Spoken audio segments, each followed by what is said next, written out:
sighed deeply in his spirit and said, why does this generation ask after a sign? Verily I say unto you, there shall no sign be given unto this generation. And he left them, and entering into the ship again, departed to the other side. Those are the four verses we are actually going to consider today. Now, you see these four verses, they are so deep, and they reveal a lot why the presence of God is no longer in the church.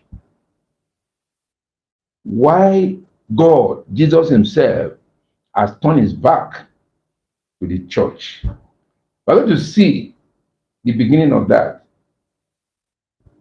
as it affects these Pharisees or this generation we are looking at. Then we will interpose it into our own present generation. So we're looking at this topic called Why No Answer to Prayers and Presence of Jesus in the Church. Why no answer to prayers and presence of Jesus in the church? Serious question. Because many people have abandoned the church now, many have abandoned the Bible, and some information I'm hearing every day is terrific. Just yesterday, I was listening to T.J. Diggs. That I don't know how to even describe him. T.J. Diggs, you will almost say he's a comedian, preacher, or acrobatic pastor. That's what people know him for. He knows how to wriggle his body like Python, And I was glad when he lamented yesterday that the whole of Christianity in America has to rejig, restructure, reorganize their heads.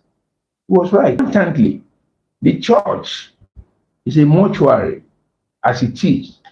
And go on, I will tell you why T.J. Diggs started lamenting. And I replied him, because it was on Facebook.